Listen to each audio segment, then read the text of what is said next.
मैं अपने भाई के साथ घर में बिल्कुल अकेली रहती थी, जिसे मैंने हमेशा अपना सगा भाई माना था। मुझे नहीं पता था कि रात को सोने के बाद वो मेरे साथ इतना गलत करेगा। दुनिया की नजरों में वो मेरा भाई था, लेकिन असलियत कुछ और थी। धीरे धीरे मैं उसके नकली प्यार के जाल में फंसती चली गई। और फिर एक दिन उसने मेरे साथ कुछ ऐसा किया जिसे सुनने के बाद आपके दिल की धड़कनें तेज हो जाएगी। हेलो दोस्तों, मेरी उम्र 21 साल थी। मैं सेकेंड ईयर की स्टूडेंट थी। उन दिनों गर्मी शुरू हो गई थी, इसलिए हमें कॉलेज से छुट्टियां मिल गई थीं। रोज की तरह आज भी पूरे घर की सफाई करने के बाद मैं अपने बिस्तर पर आराम कर रही थी। थकान से चूर होकर ऐसा लग रहा था जैसे पूरा बदन अकड़ गया हो। मैं अपने बिस्तर पर लेटकर सुकून पाने की कोशिश कर रही थी और हाथों से अपने सिर की मसाज कर रही थी। अचानक मेरा भाई अरविंद मेरे कमरे में आया और दरवाजा बंद करके कहने लगा, क्या हुआ दीदी, तबीयत तो ठीक है? मैंने कहा, क्या भाई, मम्मी सारा काम मेरे सर पर डालकर चली जाती है। कॉलेज की छुट्टियां क्या हुई, सारे घर की जिम्मेदारी मुझ पर आ गई है। ऊपर से मुलाजिम भी छुट्टी पर है, मुझसे नहीं होते ये घर के काम। मेरी बात सुनकर वह मेरे पास बैठ गया और कहने लगा, मेरी प्यारी बहन, कोई बात नहीं, मैं अभी तुम्हारे लिए दूध लेकर आता हूँ, उसे पियोगी तो सुकून मिल जाएगा। अरविंद की बात सुनकर मैं मुस्कुरा दी और कहा, बस तुम खाना बाहर से ले आना, मैं थोड़ी देर सोऊंगी तो मेरी तबीयत कुछ बेहतर हो जाएगी। अरविंद कमरे से निकल गया। कुछ देर बाद ठंडे दूध के गिलास के साथ वह वापस आया। मुझे उस पर बहुत प्यार आया।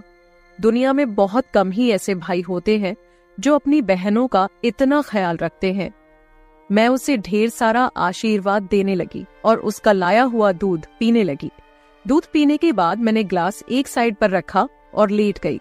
अरविंद कहने लगा, चलो दीदी, मैं तुम्हारा सिर दबा देता हूँ, तुम सो जाओ। वह मेरे सिरहाने बैठ गया और अपने हाथों से मेरा सिर दबाने लगा। मुझे भी सुकून आने लगा था, दर्द भी कम होने लगा था। मैं आंखें मूंदकर सोने लगी और गहरी नींद में चली गई। पता ही नहीं चला कि घंटों तक मैं सोती रही थी।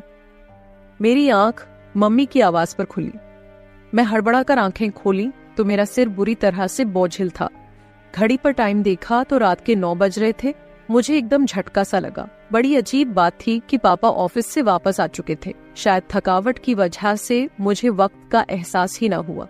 मैं उठकर जैसे ही 2 कदम चली तो मुझे चक्कर आ गए। आंखों के आगे अंधेरा छा गया। अगर दीवार पर हाथ ना रखती तो यकीनन गिर जाती। मैं फ्रेश होकर बाहर आई तो खाने के टेबल पर सब बैठे मेरा ही इंतजार कर रहे थे। मैं जाकर आराम के साथ कुर्सी पर बैठ गई। मुझे देखकर अरविंद खाना मेरी प्लेट में डालने लगा और फिर मम्मी से कहने लगा कि मम्मी, अन्नू पर काम का बोझ थोड़ा कम डाला करे। अरे, अगर काम वाली नहीं आ रही तो उसकी जगह किसी और को रख लें। ये बेचारी सारा दिन काम करके थक जाती है। देखें तो इसकी रंगत भी पीली पड़ चुकी है। मेरी हालत वाकई खराब हो चुकी थी। मैं काफी थकी हुई महसूस कर रही थी। मेरी मम्मी और पापा दोनों ही जॉब करते थे, क्योंकि सिर्फ पापा की जॉब से घर चलना मुश्किल था। ऊपर से हमारी पढ़ाइयों के खर्चे भी कुछ कम नहीं थे। इसीलिए मेरी मम्मी भी उसी कंपनी में जॉब करती थी जहां पापा करते थे। मैं और अरविंद कॉलेज जाते थे, मगर अभी गर्मी की वजह से छुट्टियां थीं, इसीलिए हमें घर ही रहना पड़ रहा था।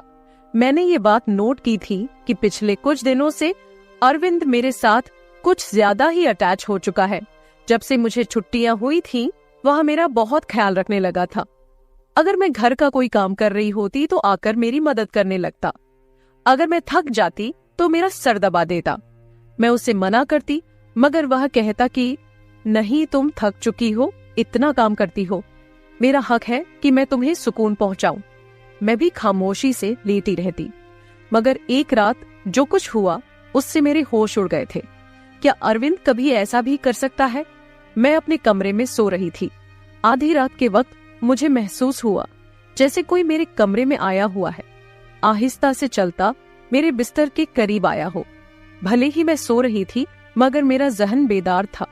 मैंने हड़बड़ाकर आंखें खोल दी। कमरा अंधेरे में डूबा हुआ था। जब मैंने उठकर देखा तो अंदर कोई भी नहीं था। बस कमरे का दरवाजा थोड़ा खुला हुआ था। मैं सोने से पहले हमेशा दरवाजा बंद करके सोती थी, फिर खुद कैसे खुल सकता था। मैं नींद भरी आंखों से उठी और दरवाजे को लॉक करने लगी। दरवाजा लॉक करने के बाद दोबारा पलटकर बिस्तर पर सो गई। मेरी आंखें बंद होते ही एक बार फिर मुझे कदमों की आहट सुनाई देने लगी, जैसे कोई बिस्तर पर मेरे पास बैठ रहा हो। ऐसा लगा जैसे कोई अपना हाथ मेरी ओर बढ़ा रहा हो, लेकिन जब मैंने पलटकर देखा तो कोई नहीं था। मुझे घबराहट होने लगी थी। मैंने उठकर कमरे की लाइट ऑन कर दी और दरवाजा खोलकर भी बाहर देखा, मगर वहां पर भी कोई नहीं था। आज से पहले ऐसा कभी नहीं हुआ था जो अब हो रहा था। मुझे प्यास लगी तो मैं कमरे का दरवाजा खोलकर बाहर निकली। उसी वक्त अरविंद भी अपने कमरे से बाहर निकला। मुझे देखकर उसने पूछा, क्या बात है, आप अभी तक जाग रही हैं? मैंने जवाब दिया, कुछ नहीं, बस ऐसा महसूस हुआ जैसे कमरे में कोई मौजूद हो। पानी पीकर मैं दोबारा कमरे में आई और पीछे पीछे वह भी आ गया। उसने कहा, आपको डरने की जरूरत नहीं है। अगर आपको डर लग रहा है तो मैं आपके पास सो जाता हूँ। मैंने उसे मना करते हुए कहा, नहीं, तुम्हें अपनी नींद खराब करने की जरूरत नहीं है, तुम अपने कमरे में सो जाओ। लेकिन वह जिद करने लगा कि मैं आपको अकेला किसी भी हाल में नहीं छोड़ सकता। आपकी तबीयत खराब हो सकती है, मैं आपको तकलीफ में नहीं देख सकता।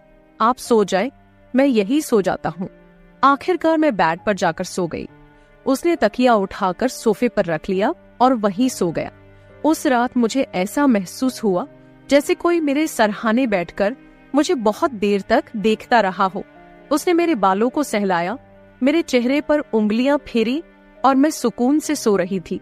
मुझे सब कुछ एक सपने जैसा लग रहा था। अगली सुबह जब मैं उठी तो मेरा मूड बड़ा अजीब था, लेकिन जब मैंने अपने भाई पर गौर किया तो मैं हैरान रह गई। शुक्र था कि मैंने अपने आप को दुपट्टे से ढक रखा था। मेरी कमीज बेतरतीब हो चुकी थी। मुझे हैरत हुई क्योंकि आज से पहले मैं कभी इस तरह आराम से नहीं सोई थी। आज मैं बहुत खुश महसूस कर रही थी, न जाने क्या वजह थी। मैंने उससे पूछा तो उसने कहा, मैं तो रोज ही इतना खुश होता हूँ। जिसको आप जैसी बहन मिल जाए वो क्यों ना खुश हो। घर के सारे काम निपटाकर जब मैं बैठी तो अरविंद तेल लेकर मेरे पास आ गया। कहने लगा, अनु दीदी, आप अपने बाल खोल दे, मैं आपके सर में मसाज कर देता हूँ। मुझे उसकी हरकतें अजीब लगती थीं। मैंने कहा, ये तुम्हारा काम नहीं है, जाओ अपने दोस्तों के साथ घूमो फिरो, मुझे मसाज की जरूरत नहीं है। मगर उसने मेरी बात नहीं मानी और खुद ही मेरे बालों से कैचर उतारकर कहने लगा, आप नखरे मत किया करें, किस्मत वालों को ही ऐसे भाई मिलते हैं। जब आपका भाई आपके खूबसूरत रेशमी बालों में मसाज करना चाहता है तो आपको क्या समस्या हो सकती है? आ जाइए, मैं आपके सर की मसाज कर देता हूँ, आपको बहुत सुकून मिलेगा। वहां मुझे उठाकर कमरे में ले गया। मैं बेड पर तकिया रख कर लेट गई। मेरे बाल बेड से नीचे लटक रहे थे। वह मेरे सरहाने बैठकर मेरे बालों की मसाज करने लगा। अरविंद मुझसे 4 साल छोटा था, मगर मुझे नाम से बुलाता था। कहता, आप इतनी प्यारी हैं कि आपको देखकर दिल करता है कि आप हमेशा इसी तरह मुस्कुराती रहे और मैं आपका लाभ उठाता रहूं। वह मेरे बालों की मसाज कर रहा था और उसके हाथों में जैसे जादू था। मुझे इतना मजा आया कि मैं नींद की वादियों में खोने लगी। तेल की खुशबू भी बहुत जबरदस्त थी। मैंने उससे पूछा, ये कौन सा तेल है? वह बोला, ये बहुत ही खास तेल है, खास आपके लिए। आपके जो इतने हसीन बाल हैं ना, ये उन्हीं बालों के लिए बना है। उसकी बातें बहुत प्यारी थीं। मैं समझ नहीं पाती थी कि वह किस तरीके से बात कर रहा है।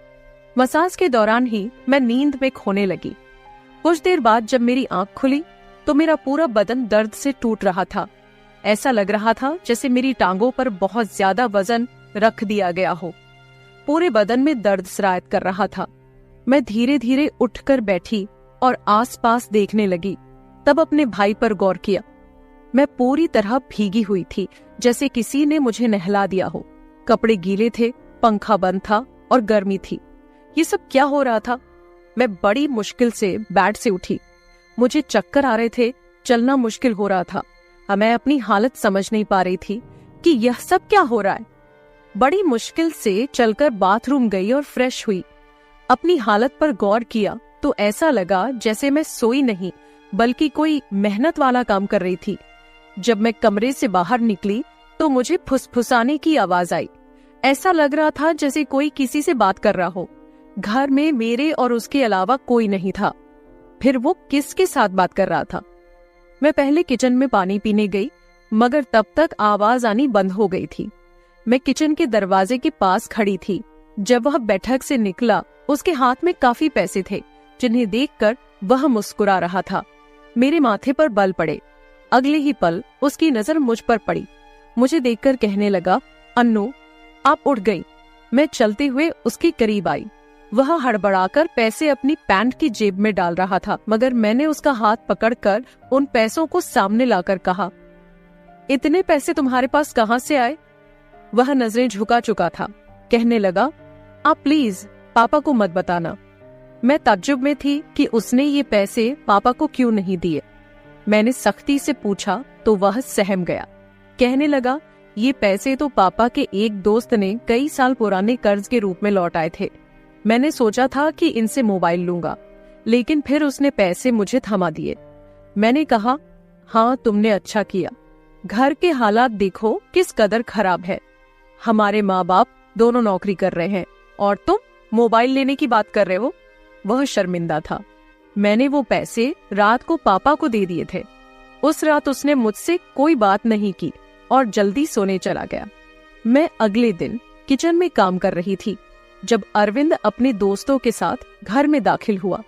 मैं जितनी हैरान होती उतना ही कम था, क्योंकि वह अपने दोस्तों को सीधा लाउंज में ही ले आया था। उस वक्त मैं दुपट्टा उतारकर बर्तन धो रही थी। जब वह सब हंसते हुए अंदर आए, मैंने तुरंत दुपट्टा ऊपर लिया और फिर अरविंद को समझाने लगी कि यह क्या तरीका है। तुम जानते हो इस वक्त मम्मी पापा घर नहीं है, फिर भी इन लोगों को घर ले आए हो। अरविंद कहने लगा, ये मेरा घर है। जब आपको मेरा ख्याल नहीं है तो मैं आपका ख्याल क्यों करूं? अच्छा खाना तैयार करो, मेरे बहुत खास दोस्त हैं। वह मुझसे काफी नाराज हो चुका था, मगर अब मैं क्या करती? खाना तो बनाना जरूरी था। मैं उसके दोस्तों के लिए खाना बनाने लगी तो वह बोला, खाना परोसने भी तुम खुद ही आओगी। मुझे अरविंद का रवैया हैरान कर रहा था। छोटी सी बात पर वह ऐसे कैसे बदल सकता था? मैंने खाना टेबल पर लगा दिया। मैंने गौर किया कि उसके दोस्त बार बार मुझे घूर कर देख रहे थे। वे सभी अरविंद की उम्र से बड़े थे और अजीब तरीके से घूर रहे थे, जैसे कच्चा ही खा जाएंगे। मैं अपने कमरे में बंद होकर रह गई। जैसे ही वे गए तो मैं अरविंद पर फट पड़ी कि दोबारा तुम्हारे दोस्त मुझे इस घर में नजर ना आए। मगर वह तो अगले ही पल मेरे गाल थामकर कहने लगा, इतना गुस्सा कहाँ से आता है? ठीक है, वो नहीं आएंगे दोबारा, मगर आप इस बारे में मम्मी पापा को कुछ नहीं बताएंगी। कैसा लड़का था ये! कभी प्यार जताने लगता तो कभी चिढ़ने लगता। मैंने हाँ में सर हिला दिया और अपने कमरे में चली गई। मुझे अरविंद की हरकतें कुछ मुश्किल सी लगने लगी थी, क्योंकि वह मुझे अजीब तरह से देखने लगा था। उस रोज भी जब मैं अपने कमरे में आराम करने के लिए सोई तो अचानक मुझे अपने पैरों पर किसी का हाथ महसूस हुए। मैंने बौखलाकर आंखें खोली तो अरविंद मेरे पैरों को अपनी गोद में रखकर मसाज दे रहा था। मैंने उसे ऐसा करने से मना किया, मगर वह कहने लगा, मैं जो कर रहा हूँ मुझे करने दे। इस घर में एक मैं ही हूँ जिससे आपकी इतनी फिक्र है। मम्मी पापा को तो काम से ही फुर्सत नहीं है। खैर मैं भी थक चुकी थी। आंखें बंद की और सोने लगी। अरविंद के हाथों मसाज करवाने से मैं नींद की गहराई में खोने लगी थी, मगर जब मेरी आंख खुली तो मेरे होश उड़ गए। मेरा सर बुरी तरह चकरा रहा था। बिस्तर की चादर बिल्कुल बेतरतीब हो चुकी थी। बिस्तर पर एक शर्ट और एक मेल परफ्यूम पड़ा था। ये सामान किसका था? मैं तो कुछ भी बोल नहीं सकी। सर में इतनी तेज दर्द था कि मैं दोबारा बिस्तर पर गिर गई। ऐसा लग रहा था जैसे किसी ने मुझे बेहोशी की दवा पिला दी हो। मुझे पास में फुसफुसाहट सुनाई दे रही थी, मगर कौन बोल रहा था यह मैं पहचान नहीं सकी। मुझे तो बस अरविंद की आवाज सुनाई दे रही थी। ऐसा लग रहा था जैसे वह मेरे कमरे में मौजूद हो और मुझे उठाने की कोशिश कर रहा हो। कुछ देर बाद जब मेरी आंख खुली तो सारा दृश्य मेरी नजरों के सामने घूमने लगा। मैंने सबसे पहले बेड की तरफ देखा जहां शर्ट और परफ्यूम पड़े थे, मगर अब वहां कुछ भी नहीं था। आज फिर मेरी हालत बड़ी अजीब थी। मैं बच्ची तो नहीं थी जो यह सब कुछ समझ न पाती। घर में मेरे और अरविंद के अलावा और कोई नहीं था। फिर मेरे सोने के बाद ऐसा क्या होता था कि मेरा पूरा शरीर पानी से नहला दिया गया हो। सिर्फ इतना ही नहीं, मेरा शरीर दर्द से चूर था और रंगत भी बिल्कुल पीली हो चुकी थी। दिन ब दिन मैं कमजोर होती जा रही थी। उस दिन भी अरविंद मेरे करीब आने की कोशिश कर रहा था, मगर मैं बहाना बनाकर अपने कमरे में आ गई थी। दिमाग में अजीब से विचार आने लगे थे। तबीयत भी काफी खराब थी। मेरी हालत देखकर माँ भी परेशान होने लगी। उन्होंने कहा कि वे अगले दिन ऑफिस से छुट्टी लेकर मुझे डॉक्टर के पास ले जाएंगी, ताकि पता चल सके कि मुझे क्या समस्या है। उस रात मैं बार बार उठ रही थी और ठीक से सो नहीं पाई। अगले दिन मेरे माता पिता हमेशा की तरह अपने काम पर चले गए थे। उन्हें शायद मेरी परवाह नहीं थी। मैं खुद ही डॉक्टर के पास गई, जहां अल्ट्रासाउंड में पता चला कि मैं पेट से हूँ। आखिर यह सब मेरे साथ कौन कर सकता था? अरविंद मेरा भाई था, लेकिन फिर मेरे दिमाग में यह बात आई कि मैं उसे सगा भाई समझती हूँ। बात ऐसी थी कि किसी से छिपी नहीं थी कि वो मेरा सौतेला भाई है। वह मेरी माँ की दूसरी शादी से है, जबकि मैं माँ की पहली शादी की औलाद हूँ। इस तरह की बातें मुझे गलत सोचने पर मजबूर कर रही थीं। समझ नहीं आ रहा था कि कैसे अपने माँ बाप को यह बात बताऊं। अरविंद मेरा सौतेला भाई जब मेरे पास बैठता तो कभी मेरा हाथ पकड़ता तो कभी मेरी गाल खींच देता। मैं बहुत परेशान हो चुकी थी कि मेरे साथ आखिरकार ऐसा कौन कर सकता है। फिर मैंने एक दिन अपने कमरे में मोबाइल का कैमरा फिट कर दिया। उस दिन हमारे माँ बाप घर पर नहीं थे। अरविंद फिर मेरे पास आया और मेरे सिर की मालिश करने लगा। मैंने बहुत कोशिश की कि न सोऊं, लेकिन तेल में शायद बेहोशी की दवा थी। जैसे ही मैं उसे सूंघी बेहोश हो गई। 1 घंटे बाद होश आया।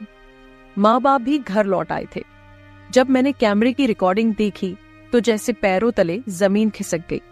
अरविंद मेरे कमरे में अपने उबाश दोस्तों को लाता था, जो मेरे साथ बुरा बर्ताव करते थे। अपना काम पूरा करने के बाद वे अरविंद को पैसे देते और चले जाते। ये जानकर मैं टूट गई थी। मैंने कमरे से बाहर जाकर अरविंद का गिरेबान पकड़ा और थप्पड़ों की बरसात कर दी। मम्मी पापा भी आ गए और पापा ने गुस्से से मेरे हाथ पकड़ ली। होश में हो क्या? पागल हो गई हो? क्यों मार रही हो इसे? मैंने रोते हुए वीडियो दिखा दी कि यह जलील इंसान मेरे साथ क्या कर रहा था। वीडियो देखकर माँ फर्श पर गिर पड़ी। पापा को भी विश्वास नहीं हो रहा था। उन्होंने अरविंद को पकड़कर बहुत मारा। उसके मुंह और नाक से खून बह रहा था। अरविंद ने गुस्से में कहा, मैंने इसे कभी अपनी बहन समझा ही नहीं। मुझे पैसों की जरूरत थी। लोग इसके लाखों रुपए देने को तैयार थे। मुझे अपनी जरूरतें पूरी करनी थी, इसलिए मैंने यह कदम उठाया। मैं अपने कानों पर हाथ रखकर बस रोए जा रही थी। पापा ने उसे इतना मारा कि वो लहूलुहान हो गया, मगर जैसे तैसे खुद को उनसे छुड़वाकर घर से भाग गया और फिर कभी पलटकर उस घर में नहीं आया। मैं इस हादसे को मरते दम तक नहीं भूल सकूंगी। भाई वही होता है जो आपके सगे वाले देन से हो। किसी भी अनजान मर्द के सहारे अपनी जवान जहान बेटी को छोड़ना बहुत बड़ी बेवकूफी है, क्योंकि शैतान परस्त मर्द हर वक्त इस आड़ में रहते हैं कि कब किसी लड़की की इज्जत के साथ खिलवाड़ करे। तो मैं अपने तमाम देखने और सुनने वालों से यही गुजारिश करूंगी कि हमेशा अपनी बेटियों को पर्दे में ही रखें और कभी किसी भी अनजान मर्द के सहारे पे उन्हें अकेला न छोड़े। इस सारे मामले में आपको किसकी गलती लगती है? मेरे माँ बाप की जो पैसा कमाने के चक्कर में बच्चों से बिल्कुल बेफिक्र हो गए थे, या फिर मेरी जो अपने सौतेले भाई के साथ बिल्कुल अकेली इस घर में रहती थी और उसके ऊपर हद से ज्यादा विश्वास करती थी और उसे अपना सगा भाई समझती थी। अपनी राय कमेंट बॉक्स में जरूर दे और ये भी बताए कि आपको कहानी कैसी लगी। तो मेरे प्यारे दोस्तों, यह थी हमारी आज की छोटी सी कहानी। अगर आपको यह कहानी पसंद आई हो तो इसे लाइक करें और अपने दोस्तों के साथ शेयर करें। अगर आप ऐसी ही और भी इंटरेस्टिंग और रोमांटिक कहानियां सुनना चाहते हो तो चैनल को सब्सक्राइब जरूर कर ले और बेल आइकॉन ऑन कर ले, ताकि आपको मेरी हर कहानी समय पर मिल सके। कल मिलेंगे एक और नई कहानी के साथ। दोस्तों, धन्यवाद। मेरे पति इस दुनिया में नहीं थे और मेरा एकमात्र सहारा मेरा बेटा था। गर्मी का मौसम था और मेरी आदत थी कि मैं रोज नहाने जाती थी। हमारे घर में केवल एक ही बाथरूम था जो कमरे में नहीं बल्कि घर के आंगन में था। जब भी मैं कमरे से निकलकर उस बाथरूम में नहाने के लिए जाती थी तो मुझे ऐसा लगता था कि कोई मुझे छिपकर देख रहा है। घर में मेरे बेटे के अलावा और कोई नहीं था और बाहर से भी कोई आ नहीं सकता था। पहले मैंने सोचा कि शायद मुझे वहम हो रहा है, लेकिन धीरे धीरे मुझे यकीन होने लगा कि कुछ ना कुछ गड़बड़ जरूर है। परंतु मेरे दिमाग में एक ही बात आती थी कि घर में तो सिर्फ मेरा जवान बेटा ही है और मैं उस पर शक नहीं कर सकती थी। लेकिन समय के साथ मैंने उसकी कुछ ऐसी हरकतें देखी जिससे मेरा शक बढ़ने लगा। एक दिन जब वह घर पर नहीं था तो मैंने उसका फोन उठाकर चेक किया। फोन में एक वीडियो थी जिसे देखकर मेरी आंखों के सामने अंधेरा छा गया। उस वीडियो में साफ साफ दिख रहा था कि जब मैं बाथरूम में नहाने जाती थी तो वह मेरा नाम गायत्री है और मेरे जीवन का सफर बहुत ही अनोखा रहा है। जब मेरी शादी हुई थी तब मैं सिर्फ 19 साल की थी। उस वक्त मैं जीवन की चुनौतियों के बारे में बहुत कम जानती थी, लेकिन जैसे जैसे समय बीता मैंने जीवन के हर उतार चढ़ाव का सामना किया और सीखा कि संघर्ष और प्रेम के साथ हर मुश्किल को पार किया जा सकता है। मेरी शादी एक बहुत ही अच्छे और जिम्मेदार व्यक्ति से हुई थी जो मुझसे उम्र में बड़े थे, लेकिन हमारे बीच का प्यार बहुत गहरा था। हमने मिलकर अपने छोटे से परिवार को खुशहाल बनाने की कोशिश की। 1 साल बाद हमारा बेटा हुआ और मैं मां बन गई। उस समय मैं केवल 20 साल की थी और मेरा बेटा मेरे लिए सबसे बड़ा उपहार था। हमारे बीच का अंतर केवल 16 साल का था, इसलिए हमारे रिश्ते में एक अनोखी मित्रता भी थी। मैं मां थी, लेकिन उसके लिए एक दोस्त भी थी। मैंने अपने बेटे को अपनी दुनिया माना और उसकी परवरिश में कोई कमी नहीं छोड़ी। जैसे जैसे मेरा बेटा बड़ा हुआ, मैंने और मेरे पति ने अपने परिवार के लिए और भी मेहनत की। लेकिन फिर एक दिन अचानक मेरे पति का निधन हो गया। यह मेरे जीवन का सबसे बड़ा धक्का था। मैंने कभी नहीं सोचा था कि इस तरह से मेरी दुनिया बदल जाएगी।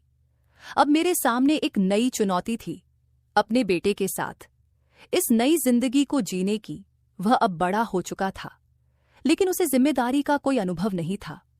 उसने हमेशा अपने पिता के संरक्षण में जीवन बिताया था और कभी सोचा भी नहीं था कि एक दिन उसे खुद परिवार का भार उठाना पड़ेगा।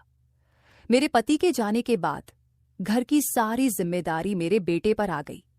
मैंने उसे समझाया कि अब समय आ गया है जब उसे अपनी जिम्मेदारी निभानी होगी, लेकिन यह सब उसके लिए नया और कठिन था। हमारा घर बहुत बड़ा नहीं था, सिर्फ 2 ही कमरे थे, पर बाहर आंगन बहुत बड़ा था। ये घर उस जमाने का बना हुआ था जब घरों में शौचालय नहीं होते थे। बाद में मेरे पति ने घर के एक कोने में एक छोटा सा शौचालय बनवाया था। ये शुक्र है कि घर में शौचालय बन गया था, क्योंकि बाहर जाना बहुत असुविधाजनक लगता था। वैसे भी अब वह जमाना बीत चुका था। मेरी आदत थी कि मैं रोजाना नहाया करती थी, लेकिन जब से मेरे पति इस दुनिया से चले गए तब से नहाने के दौरान मुझे बाथरूम में कुछ अजीब महसूस होने लगा। जैसे ही मैं बाथरूम में जाती मुझे ऐसा लगता था कि कोई अंदर झांक रहा है। एक दिन मुझे ऐसा एहसास हुआ तो मैंने इधर उधर देखा, लेकिन वहां कोई नहीं था। मैंने सोचा शायद यह मेरा भ्रम होगा, लेकिन अगले दिन भी वही हुआ। अब मैं इस बात से बहुत परेशान हो गई थी, लेकिन यह ऐसी बात थी कि मैं अपने बेटे रोहन को भी नहीं बता सकती थी। रोहन मेरा जवान बेटा था, बेहद खूबसूरत, लेकिन उसने कभी मेहनत नहीं की थी। अब हालात ने उसे मेहनत करने पर मजबूर कर दिया था और इसी वजह से वह आजकल बहुत चिड़चिड़ा रहने लगा था। एक रात वह मेरे पास आकर बैठ गया और कहने लगा, मम्मी, मैं बहुत परेशान हूँ। सब कुछ कैसे होगा? हम तो सिर्फ 2 लोग हैं, लेकिन फिर भी इतने सारे खर्चे हैं। मुझे तो अंदाजा भी नहीं था कि पिताजी इतना सब कुछ संभालते थे। मैं तो समझता था कि यह सब बहुत आसान है, अभी तो शुक्र है कि घर अपना है। मैंने उसे समझाते हुए कहा, बेटा, घर तो अपना है, लेकिन इसकी मरम्मत भी तो करनी पड़ती है। अगर समय पर ध्यान नहीं दिया तो यह भी खराब हो जाएगा। रोहन ने सर पकड़कर कहा, अब क्या करें? वैसे मेरे पास एक आइडिया है। आप मेरी शादी करा दो और लड़की वालों से कुछ पैसे मांग लो। उन पैसों से हम घर की मरम्मत भी कर लेंगे और कुछ काम धंधा भी शुरू कर लूंगा। जब मैंने उसके मुंह से यह बात सुनी तो मैं हैरान रह गई। मैंने उसे फटकार हुए कहा, मैंने तुझे कभी यह सब नहीं सिखाया। लड़की वालों से पैसे मांगना कोई अच्छी बात नहीं है। तेरे पिताजी ने मेरे माँ बाप से एक भी रुपया नहीं लिया था और तू इस तरह की बातें कर रहा है। मुझे यह सब कुछ बिल्कुल भी अच्छा नहीं लगता। मैंने तेरी परवरिश इस तरह से नहीं की है कि तू ऐसी बातें करे। किसी की बेटी को अपने घर लाना कोई मामूली बात नहीं होती। वह भी एक जीती जागती इंसान है, उसका ख्याल रखना पड़ता है। तेरे पिताजी बहुत अच्छे इंसान थे और मैं चाहती हूं कि तू उनसे भी बेहतर बने, लेकिन तू तो अभी से ही लड़की के दहेज पर नजर टिकाए बैठा है। अगर काम करना है तो मेहनत कर, खुद से कुछ कर। मेरे बेटे को मेरी बात बहुत बुरी लगी, जाहिर है उसे बुरा लगना ही था। वह कहने लगा, मम्मी खर्चे बहुत ज्यादा है। मैं तो आपसे अपने दिल की बात कर रहा था और आपने तो मुझे इतना लंबा लेक्चर दे दिया। ठीक है, मत करवाओ मेरी शादी। मैंने कहा, तेरी शादी तब तक नहीं करवाऊंगी जब तक तू कोई पक्की नौकरी नहीं कर लेगा। यह सुनकर वह इतना कहकर चला गया। आजकल नौकरी नहीं मिलती, कोई ना कोई जुगाड़ ही करना पड़ता है। मैंने पूछा, यह जुगाड़ क्या होता है? तो वह कहने लगा, जुगाड़ का मतलब है शॉर्टकट से पैसा कमाना। मैंने कहा, ऐसे कभी कुछ हासिल नहीं होता, मेहनत करनी पड़ती है। रोहन के जाने के बाद मैं अकेली बैठी सोचती रही। अब मुझे सिर्फ अपने बेटे की चिंता नहीं थी, बल्कि उस डर और अजीब एहसास की भी थी जो मुझे बाथरूम में होता था। क्या यह सच में मेरा वहम था या फिर कुछ और? मैं इस उलझन में थी कि किसी से बात करूं या नहीं। मैंने सोचा कि अगर मैं रोहन को यह बात बताऊंगी तो वह और भी परेशान हो जाएगा। मेरे पति के जाने के बाद से ही मैं बहुत अकेलापन महसूस करने लगी थी। घर की दीवारें मुझे जैसे घूरती सी लगती थी और हर रात जब मैं बिस्तर पर लेटती थी तो ऐसा लगता था कि मैं उन्हें महसूस कर सकती हूं। मैंने खुद को समझाने की कोशिश की कि यह सब मेरे मन का भ्रम है, लेकिन फिर भी वह डर मेरे दिल में गहराई तक बैठ गया था। रोहन की चिंता ने मेरी बेचैनी को और भी बढ़ा दिया था। मैं सोचने लगी कि अगर वह इसी तरह चिड़चिड़ा और निराश रहता है तो उसकी जिंदगी का क्या होगा। मैंने उसके भविष्य के बारे में कई सपने देखे थे, लेकिन अब ऐसा लग रहा था कि वे सपने दूर होते जा रहे हैं। अगली सुबह मैंने तय किया कि मुझे खुद को मजबूत करना होगा। मैं अपने डर और चिंताओं के आगे झुक नहीं सकती थी। मैंने निश्चय किया कि मैं अपने बेटे को सही मार्ग दिखाऊंगी और उसे मेहनत की अहमियत समझाऊंगी। मैंने रोहन को उसके पसंदीदा नाश्ते के साथ बुलाया और उसकी थाली परोस हुए कहा, रोहन, मैं समझती हूं कि तुम पर बहुत दबाव है और यह सब तुम्हारे लिए नया है, लेकिन याद रखना, किसी भी बड़ी सफलता के लिए मेहनत और धैर्य की जरूरत होती है। शॉर्टकट से कभी कुछ हासिल नहीं होता, और अगर होता भी है तो वह ज्यादा दिन टिकता नहीं। रोहन ने मेरी बात ध्यान से सुनी, लेकिन कुछ नहीं कहा। मैंने उससे कहा, मैं तुमसे बहुत उम्मीदें रखती हूं और मुझे यकीन है कि तुम सही रास्ता चुनोगे, चाहे जितनी भी मुश्किलें आएं। अगर तुम मेहनत करोगे तो सब ठीक हो जाएगा। रोहन ने बस सिर हिलाया और नाश्ता करने लगा। मैं जानती थी कि उसे समय चाहिए, लेकिन मुझे भरोसा था कि एक दिन वह मेरी बात समझेगा। शाम को जब मैं बाथरूम में नहाने गई तो, तलाश कर लो, फिर मैं तुम्हारी शादी श्वेता से करा दूंगी, लेकिन ज्यादा वक्त नहीं लगा सकते क्योंकि वह भी जवान है और तुम भी लड़कियों की शादी जल्दी होनी चाहिए। उसकी माँ भी उसकी जल्दी शादी करवाना चाहती थी। अब तो तेरे पिताजी भी इस दुनिया से चले गए हैं, तो अब तुझे ही सब कुछ देखना है, इसलिए अच्छा है कि कोई नौकरी कर ले। मेरा बेटा कहने लगा कि नौकरी नहीं मिली, लेकिन एक काम मिला है जिसमें बहुत पैसे हैं, पर काम थोड़ा गलत है। मैंने पूछा, क्या मतलब, कौन सा काम है? और तू ऐसे क्यों कह रहा है कि थोड़ा गलत है? गलत तो गलत होता है, थोड़ा गलत क्या होता है? मेरे बेटे ने कहा, मम्मी आपको बताकर मैं पछता रहा हूं, ऐसी बात नहीं है, बाद में बताऊंगा। और यह कहकर वह कहीं चला गया। मैं सोचती रही कि वह क्या कह रहा था। मेरा दिल बैठ गया, क्योंकि आजकल जिस तरह की हरकतें हो रही हैं, किसी भी जवान लड़के या लड़की को अपनी बातों में फंसाना कोई बड़ी बात नहीं रह गई है। मेरा दिल डूब सा गया था। मैं जानती थी कि इस दुनिया में अच्छे लोग भी हैं, लेकिन बुरे लोग भी कम नहीं हैं, जो अपने स्वार्थ के लिए दूसरों का इस्तेमाल करते हैं। क्या रोहन भी किसी गलत राह पर जा रहा था? उस रात मैंने सोने की कोशिश की, लेकिन मन में बेचैनी बनी रही। रोहन की बातों ने मेरे अंदर एक अजीब सा डर पैदा कर दिया था। मैं समझ रही थी कि रोहन मुझसे बहुत कुछ छिपा रहा है, और यह बात मुझे अंदर ही अंदर खाई जा रही थी। मेरे पति के जाने के बाद से ही मैं खुद को बहुत अकेला महसूस करने लगी थी। रोहन ही मेरा सहारा था, और अब उसी के बारे में मुझे चिंता सताने लगी थी। मैंने उसे बड़े प्यार से पाला था, उसे सिखाया था कि ईमानदारी और मेहनत से ही जीवन में सफलता पाई जा सकती है। लेकिन अब ऐसा लग रहा था कि वह मेरी बातों को भूलकर किसी गलत रास्ते पर चलने की सोच रहा है। अपने पति के जाने के बाद मैंने खुद को बहुत मजबूत बना लिया था, लेकिन अब रोहन के बारे में सोचकर मेरा दिल कमजोर हो जाता था। क्या मैं रोहन को सही रास्ते पर ला पाऊंगी? क्या वह समझ पाएगा कि जीवन में शॉर्टकट नहीं होते और गलत रास्ते पर चलने का परिणाम हमेशा बुरा ही होता है? मैंने अपनी एक दोस्त से सुना था कि उसके पति ने उसकी वीडियो वायरल कर दी थी। इस बात ने मेरे दिल में भी एक डर बैठा दिया था। मैं सोचने लगी कि कोई मेरे साथ भी ऐसा कर सकता है। कोई मुझे बार बार क्यों देखेगा? कहीं ऐसा तो नहीं कि कोई मेरा वीडियो बना रहा हो और मुझे पता ही ना हो। ये सोचते ही मेरा दिल बैठ गया। मैंने अपनी पूरी जिंदगी अपने पति के साथ बहुत अच्छे तरीके से बिताई थी। मैं एक शरीफ औरत थी, और अब इस उम्र में अगर मेरे साथ कुछ ऐसा हो जाता तो मैं क्या करती? मेरे जवान बेटे को अगर यह बात पता चल जाती कि यह सब कौन कर रहा है, तो वह शांत नहीं बैठता। वह जज्बाती और जोशीला था, और उसे भी कुछ करना था। यह सब सोचकर मैं बहुत डर जाती थी। हमारे शौचालय की स्थिति ऐसी थी कि वह घर के कोने में बना हुआ था, जिसकी पिछली दीवार गली की ओर थी। उसमें एक बड़ा सा रोशनदान था, जिसके ऊपर कुछ भी नहीं लगा हुआ था। रोशनदान इतना ऊंचा था कि वहां से कोई दिखाई नहीं देता था, इसलिए हमने उस पर ना कोई कपड़ा लगाया और ही जाली। लेकिन अब मेरा दिल बहुत बेचैन हो गया था, इसलिए नहाने से पहले मैंने उस रोशनदान के ऊपर अपना दुपट्टा लगा दिया ताकि कोई देख ना सके। लेकिन वहां तक पहुंचने के लिए किसी को किसी ऊंची चीज पर चढ़ना पड़ता। गली का स्तर ऊंचा था और हमारा घर नीचा, इसलिए मैंने सोचा इतनी मेहनत कोई क्यों करेगा, वो भी एक बूढ़ी औरत के लिए। हालांकि मैं इतनी बूढ़ी भी नहीं थी, मेरी उम्र अभी सिर्फ 35 साल की ही थी। मेरा बेटा जवान था और मैं उसकी शादी करना चाहती थी।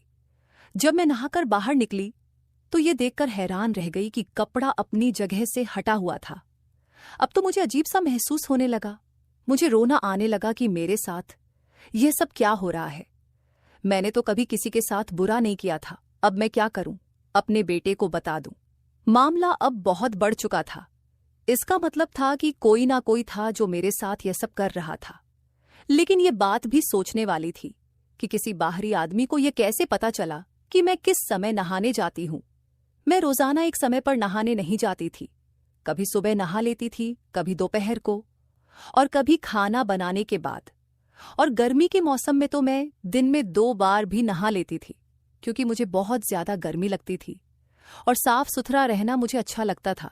मुझे ये बात समझ नहीं आ रही थी, लेकिन फिर मैंने तय किया कि बेटे को बता ही देती हूँ। मैंने उसे सीधे सीधे नहीं कहा कि मुझे पक्का यकीन है, पर मैंने उसे बताया कि जब मैं नहाने जाती हूँ तो मुझे ऐसा लगता है कि कोई मुझे देखता है। मुझे शक है कि यह रोशनदान की तरफ से होता है। मुझे लगा था कि यह सुनकर मेरा बेटा पागल हो जाएगा और कहेगा, कौन है वह, मैं पता करता हूं, उसे नहीं छोड़ूंगा। लेकिन उसके जवाब ने मुझे चौंका दिया। उसने बस इतना कहा, कोई बात नहीं, आपको ऐसा ही लगा होगा। इस बात को छोड़िए, परेशान होने की जरूरत नहीं है। कौन है जो ऐसी हरकत कर सकता है? आप इन सारी बातों को भूल जाइए। उसने इस बात को इतना हल्के में ले लिया कि मैं हैरान रह गई। मुझे उससे ऐसी प्रतिक्रिया की बिल्कुल उम्मीद नहीं थी। वह तो बड़ा गुस्से वाला था, और अपनी मां के मामले में उसे तो और भी गुस्सा आना चाहिए था। घर की औरतें तो अपनी इज्जत होती हैं, लेकिन वह बिल्कुल भी परेशान नहीं हुआ।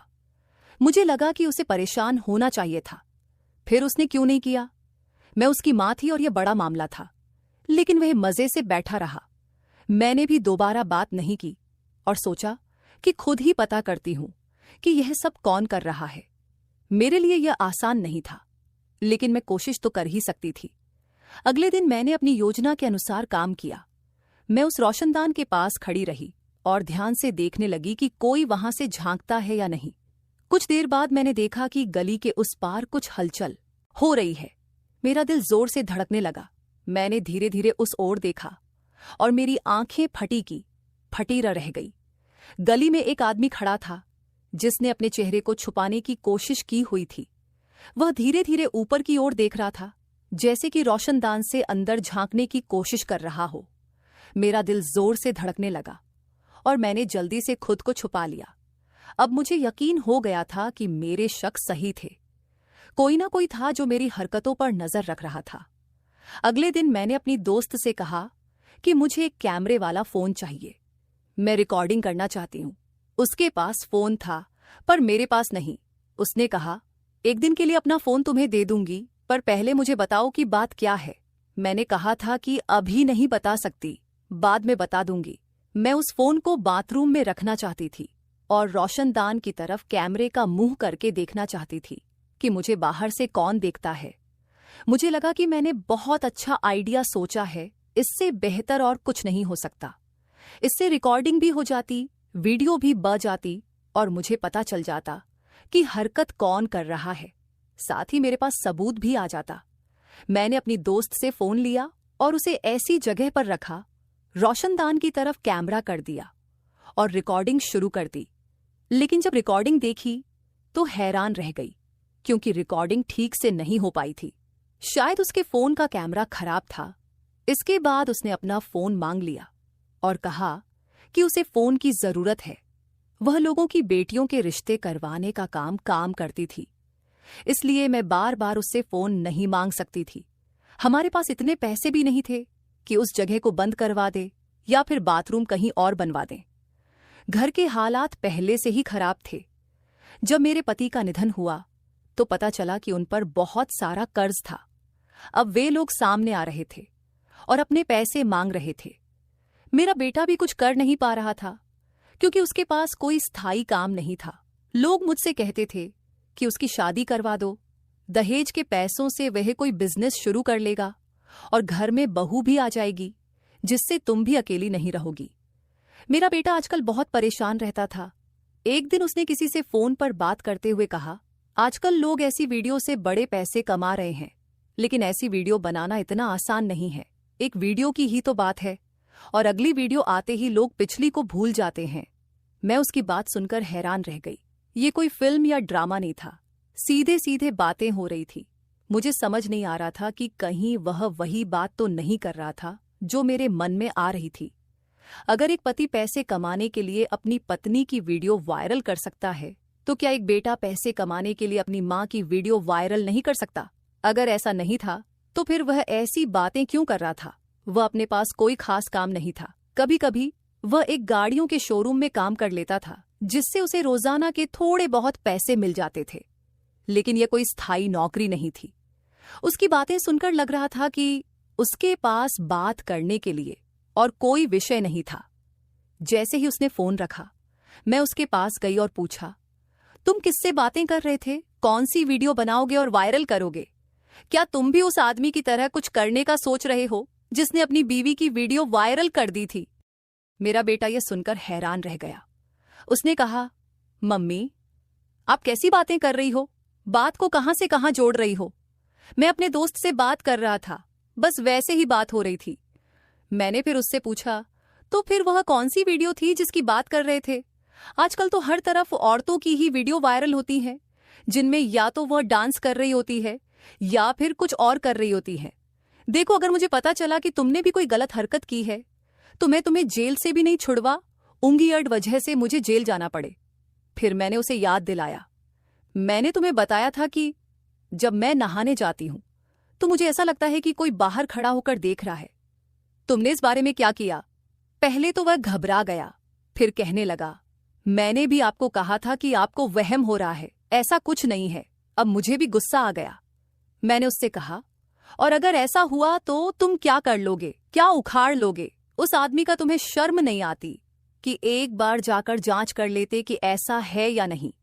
किसी से थोड़े पैसे उधार लेकर इस बाथरूम के रोशनदान को बंद करवाने की कोशिश करो। ये रोशनदान इतना बड़ा है कि यहाँ से कोई आदमी छलांग भी लगा सकता है। जब तुम्हारे बाबा ने शौचालय बनवाया था तब जमाना ऐसा नहीं था। मुझे लगा था कि यह सब सुनकर तुम गुस्से से लाल पीला हो जाओगे और कुछ करोगे, लेकिन तुम तो हाथ पर हाथ धरे बैठे हो। मेरे बेटे ने एक अजीब सी बात कह दी। उसने कहा, अगर आपको ऐसा लगता है कि बाथरूम में जाते हुए कोई आपको देखता है तो फिर आप बाथरूम में मत जाया करो। ऐसी उल्टी बात तो वही व्यक्ति कर सकता है जिसका दिमाग उलझा हुआ हो। और मेरे बेटे का दिमाग सच में बहुत उलझा हुआ लग रहा था। आखिर ऐसा कैसे हो सकता है कि मैं बाथरूम में ना जाऊं? गर्मी का मौसम था, क्या मैं नहाती भी नहीं? मुझे तो नहाने का शौक था और साफ सुथरा रहने की आदत भी थी। मैं इस बारे में बहुत सोचती रही और अब मुझे समझ आ गया था कि मुझे क्या करना है। मुझे अपने बेटे पर नजर रखनी थी, क्योंकि इस घर में और कोई नहीं था और बाहर से भी कोई अजनबी हमारे घर में नहीं आता। मैं हैरान थी कि मेरे बेटे को अचानक से क्या हो गया था। पहले वह छोटी छोटी बातों पर इतना गुस्सा करता था, लड़ने मरने को तैयार हो जाता था, लेकिन अब वह बिल्कुल सामान्य हो गया था। उधर श्वेता की माँ बार बार कहती थी कि उसकी बेटी मेरे बेटे को पसंद करती है। वह चाहती थी कि मैं उसे कहूं कि कोई अच्छी नौकरी कर ले ताकि दोनों की सगाई कर दी जाए। लेकिन मैं सोचती थी कि मेरे बेटे को आजकल कुछ समझ ही नहीं आ रहा है कि वह किस दिशा में जा रहा है। लेकिन श्वेता भी पागल थी, जो रोहन से प्यार कर बैठी थी। मुझे लगता था कि अगर वह वाकई उससे प्यार करती थी तो उसे किसी और से शादी नहीं करनी चाहिए थी, चाहे उसे कुछ साल तक इंतजार ही क्यों ना करना पड़ता। श्वेता मेरे दोस्त की इकलौती बेटी थी और अपने घर में सबसे ज्यादा लाडली भी। वह मुझे भी बहुत सुंदर लगती थी। एक मुसीबत मेरे सर पर जरूर थी कि मुझे अपने बेटे पर नजर रखनी थी, लेकिन नजर तब रखती जब वह घर पर होता। आजकल वह ज्यादातर समय घर से बाहर ही रहता था। हालांकि जब तक मैं खाना वगैरह बना रही होती थी तब तक वह घर में ही होता था। एक दिन जब मैं नहाने के लिए गई तो उसका फोन उसके कमरे में पड़ा हुआ था। पता नहीं मेरे दिमाग में क्या आया। मैंने सोचा कि क्यों ना उसका फोन चेक करूं और देखूं कि उसमें क्या है। आखिर वह मेरा बेटा था और मुझे उसके फोन को चेक करने का हक था। मैंने फोन की गैलरी खोली तो उसमें एक वीडियो थी। वीडियो देखकर मेरे पैरों तले जमीन खिसक गई।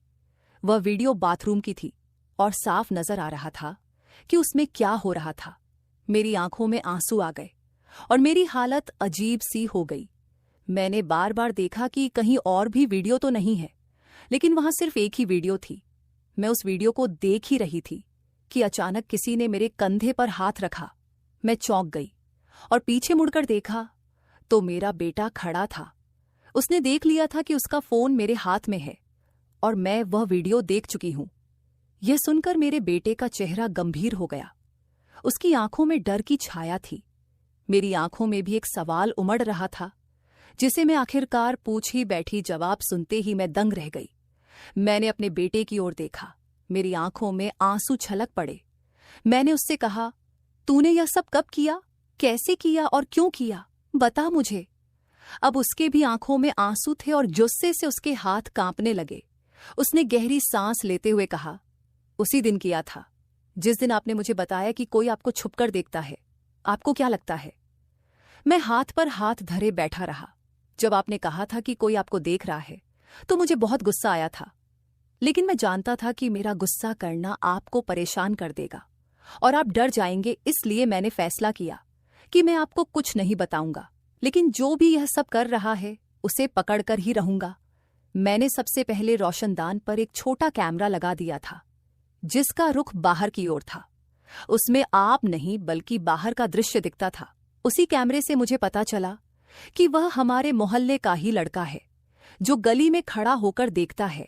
जैसे ही उसे पानी गिरने की आवाज आती है वह समझ जाता है कि कोई अंदर गया है और फिर अंदर झांकने की कोशिश करता है। मैंने उसका नाम और घर का पता भी मालूम कर लिया है।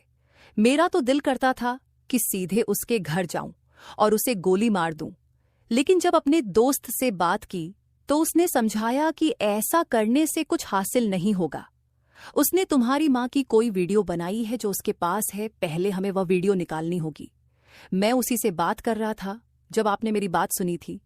मैंने मोहल्ले के कुछ लोगों से बात की है और हम उसे रंगे हाथों पकड़ना चाहते हैं। हम ऐसा करेंगे कि उसे लगेगा कोई बाथरूम में नहा रहा है, और जैसे ही वह अंदर झांकने लगेगा हम उसे रंगे हाथों पकड़ लेंगे। अगर वैसे उसे टोक कि वह ऐसा क्यों कर रहा है तो वह कभी नहीं मानेगा, लेकिन जब उसे सबके सामने पकड़ा जाएगा तो कोई भी उसका साथ नहीं देगा। आपसे ज्यादा मुझे गुस्सा है, आपसे ज्यादा मैं बेचैन हूं उसे सबक सिखाने के लिए, लेकिन मुझे धैर्य से काम लेना होगा क्योंकि ऐसे लोगों को पकड़ना आसान नहीं है। हमें उसे सबक सिखाना है ताकि दोबारा कोई ऐसा करने की हिम्मत ना करे। आपको पता है, आपने कहा था कि मोहल्ले में एक लड़की की वीडियो वायरल हुई थी जिसके लिए सभी ने उसके पति को दोषी ठहराया, लेकिन हकीकत में यह काम उसी मोहल्ले के एक और लड़के ने किया था।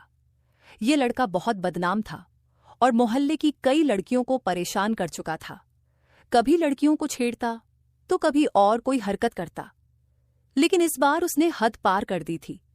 मेरे दिल में उस लड़के के खिलाफ बहुत गुस्सा था। मुझे महसूस हो रहा था कि मैंने अपने बेटे के बारे में गलतफहमी पाल रखी थी। मैं सोचने लगी कि आखिर मेरे अपने बेटे ने ऐसा क्यों किया। हालांकि मैंने कभी उसे यह बात नहीं बताई, लेकिन अंदर ही अंदर मैं बहुत दुखी थी। समाज किस दिशा में जा रहा है यह हम सब जानते हैं, लेकिन फिर भी मुझे अपने बेटे पर गर्व था। आखिरकार मेरे बेटे ने योजना बनाई, और जब वह बदमाश लड़का रोशनदान की ओर देख रहा था तभी मेरे बेटे ने उसे पकड़ लिया। मोहल्ले के लोगों ने उसे देख लिया था, फिर सबने मिलकर उसकी पिटाई की और पुलिस के हवाले कर दिया। उसका मोबाइल वगैरह सब छीन लिया गया था, लेकिन बाद में पता चला कि उसमें कोई वीडियो नहीं थी। हालांकि उसने और भी कई लड़कियों की वीडियो बनाई थी। पुलिस ने कहा कि उसके खिलाफ कई केस बन सकते हैं, FIR दर्ज करवाइए, हम इसे छोड़ेंगे नहीं। इस घटना के बाद मैंने घर का रोशनदान भी बंद करवा दिया। बेटे की नौकरी भी लग गई और हमने उसकी शादी श्वेता के साथ करने का फैसला किया। दोनों की सगाई हो चुकी थी और अब शादी होने वाली थी, लेकिन अभी भी जब मैं उस वक्त की बातों को याद करती हूं तो गुस्सा आ जाता है। ये सब मेरी एक दोस्त की वजह से हुआ था जो मोहल्ले में लोगों को कहानियां सुनाती थी। अब उसकी बेटी ही मेरे घर की बहू बनने वाली है, लेकिन उसकी बेटी उसकी तरह नहीं है। वैसे मेरी दोस्त बुरी नहीं थी, पर उसकी हरक मुझे ठीक नहीं लगी। मेरा बेटा ऐसा कुछ कर ही नहीं सकता था, लेकिन उसने मेरे दिमाग में इतनी नकारात्मक बातें भर दी कि मैं अपने बेटे के बारे में ही गलत सोचने लगी। मैं कैसे भूल गई कि मैंने ही उसे पाला पोसा है और उसे अच्छे संस्कार दिए हैं। अब जब श्वेता और रोहन की शादी का दिन करीब आ रहा था तो घर में खुशी का माहौल था और सभी लोग तैयारियों में जुटे हुए थे। इसी बीच मैंने अपने बेटे के साथ खुलकर बातचीत की और उसे अपने दिल की सारी बातें बताईं। उसने मुझसे वादा किया कि वह कभी भी किसी का गलत फायदा नहीं उठाएगा और अपनी जिम्मेदारियों को पूरी तरह से निभाएगा। ये पूरी घटना मेरे दिल में हमेशा के लिए अंकित हो गई है, क्योंकि इसने मुझे सिखाया कि जीवन में कई बार हमें अपनी धारणाओं और शंकाओं पर काबू पाना पड़ता है। रिश्तों में सबसे महत्वपूर्ण चीज भरोसा होता है। जब हम अपने करीबियों पर शक करते हैं तो हम सिर्फ उन पर ही नहीं बल्कि खुद पर भी सवाल खड़े कर रहे होते हैं। मैंने अपने बेटे को गलत समझा, लेकिन उसने अपने कार्यों से मुझे गलत साबित कर दिया। अब मैं संतुष्ट हूं कि मैंने रोहन को सही संस्कार दिए थे और उसने मेरे विश्वास को कायम रखा। श्वेता और रोहन की शादी के बाद मैं इस नतीजे पर पहुंची कि हर मां बेटे के रिश्ते में उतार चढ़ावा आते हैं, लेकिन असली परीक्षा तब होती है जब हम उन कठिनाइयों में भी एक दूसरे का साथ नहीं छोड़ते। इस घटना ने मुझे यह भी याद दिलाया कि समाज में चाहे कुछ भी हो रहा हो, हमें अपने परिवार के प्रति सच्चा और भरोसेमंद रहना चाहिए, क्योंकि अंततः यही रिश्ते हमें सहारा देते हैं और हमें उन मुश्किलों से पार पाने की ताकत प्रदान करते हैं। अगर आपकी जिंदगी में भी कभी ऐसा कुछ हुआ हो तो हमें कमेंट में जरूर बताएं।